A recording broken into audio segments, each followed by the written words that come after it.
En este video vamos a ver la representación de los números complejos.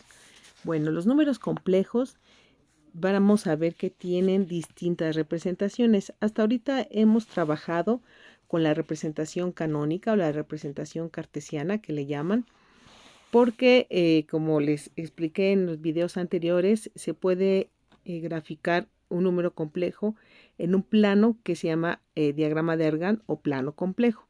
Entonces, tenemos nuestra primera representación, que sería la representación canónica, estándar o simplemente cartesiana. Esto es tener a mi número de la forma x más y. Y esto sale por lo que les comentaba, de que yo aquí tengo mi plano complejo. Acuérdense que esta es la parte real. Perdón, estos son los reales. Bueno, sí es la parte real, pero son los reales. Y esta es la parte imaginaria. Y entonces tengo aquí mi número. Aquí es x. Y aquí es y. Muy bien. Entonces, si este es el origen, yo puedo trazar pues algo así como, ay, se me borró mi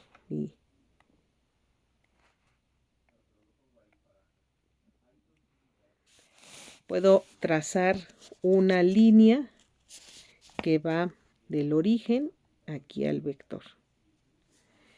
Fíjense, esta línea, esta línea dirigida, aquí está Z, forma un ángulo con el eje real. Vamos a pensar que es un ángulo teta, ¿sale? Entonces, si yo digo que la distancia de aquí a aquí, pues es en realidad la norma o el módulo de Z. Acuérdense que de la idea intuitiva de módulo o norma es como el tamaño del vector. En este caso es como sería el tamaño que tiene del origen al punto del plano complejo. Entonces, vamos a definir ahora en el número 2. Pensando en esto, fíjense, tengo una distancia y tengo un ángulo. Entonces, esto da pie a escribir algo que se llama la forma polar de Z. Entonces, ¿qué es esta forma polar de Z? Pues dice que Z se puede escribir de la siguiente forma. Fíjense, vamos a fijarnos otra vez en este diagrama. Lo voy a hacer acá un poquito mejor. Voy a borrar esto. Y vamos a hacer un poquito mejor este diagrama. Aquí este Z. Y entonces esta de aquí es la proyección en X, en el eje real. Y acá en Y, ¿sale? Vamos a poner etiquetas a nuestros ejes. Siempre hay que hacer eso. Y entonces aquí está lo que les decía. El ángulo. Y esta de aquí es en realidad la norma de Z. Entonces, fíjense. Si esta norma de Z yo la voy a llamar R. Así. Esa es la notación común. ¿Cuánto vale X en términos de R y teta? Pues resulta que X vale R coseno de teta. ¿Sí lo ven? Coseno, ¿por qué? Si este de aquí es un ángulo recto, y entonces tenemos que X va a ser R coseno de teta, ¿no? Fíjense, es R coseno, que es cateto opuesto sobre hipotenusa, y me da X. Y entonces Y va a ser R seno de teta.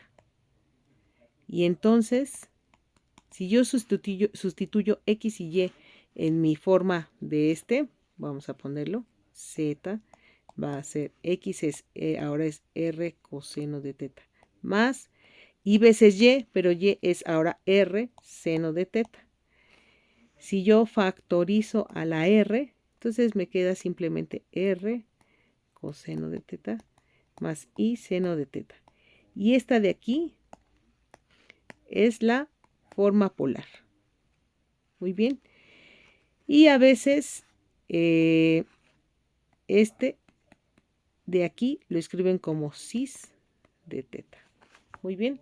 Entonces aquí está la forma polar. ¿Qué otras formas tenemos? Ah, bueno. ¿Qué es R? Vamos a escribir qué es R. Donde R es pues el módulo, ¿no? Es el que definimos acá arriba. Entonces R es el módulo de Z. Y teta, pues no es el ángulo, tiene un nuevo nombre. Se llama el argumento de Z. ¿Sale? Entonces, teta se denota así como el argumento de Z y se puede calcular como el arco tangente de y sobre x, donde x tiene que ser distinto de 0. Después vamos a ver los casos particulares de calcular este ángulo, porque no siempre se va a poder escribir de esa forma. ¿Ok? Bueno, entonces, ¿qué sigue? Pues vamos a ver otra forma de escribir a nuestros números complejos. Y esta forma se llama la forma de Euler y es la forma exponencial. La forma exponencial. Entonces, ¿qué quiere decir la forma exponencial? Bueno, tal vez no la conozcan, pero yo la voy a poner. Hay una fórmula que se llama la fórmula de Euler, que dice que e a la i teta se puede escribir como el coseno de teta más i veces el seno de teta. Para los que ya llevaron cálculo diferencial, esto se puede calcular con series de Taylor, y para los que no, van a verlo cómo se puede calcular las series de Taylor del coseno y del seno, y se hace una comparación y se encuentra esta fórmula. Es muy interesante. Entonces, fíjense, de aquí, ¿qué ven de particular? Pues que esto de aquí es el cis, ¿no?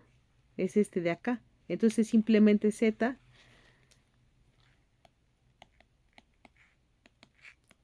que era R cis de teta, pues se puede escribir como R e a la i teta. ¿Sale? Donde teta otra vez sigue siendo el argumento y R el módulo. Entonces esa es otra forma de encontrar, de escribir un número complejo. Basándonos en la fórmula de Euler, nosotros podemos escribir a los números complejos de una forma muy particular. Fíjense. ¿Qué pasa si yo quiero calcular la exponencia de un número complejo? Ah, pues mire, simplemente z, pues lo puedo escribir de la forma canónica, e a la x más y, y de aquí voy a aplicar propiedades de la exponencial. Esta exponencial la puedo escribir como e a la x, e a la y, pero e a la y, según la fórmula de Euler, es e a la x, este se va arrastrando, pero e a la y, fíjense, aquí en vez de tetas tengo una y, entonces sería coseno de y más y veces seno de y. ¿Sale? Y entonces esta es otra forma de calcular la exponencial de un número complejo. Muy bien. Bueno, entonces hasta aquí tenemos tres formas de escribir nuestros números. La forma estándar cartesiana, que es la que estamos escribiendo de manera continua. La forma polar, con un argumento y un módulo. Y la forma exponencial, que tiene que ver con una forma de exponente, más bien de la función exponencial, utilizando la fórmula de Euler. Muy bien, entonces hasta aquí vemos la representación de los números complejos. En el siguiente video vamos a ver ya unos teoremas para calcular, por ejemplo, potencias o raíces de números complejos.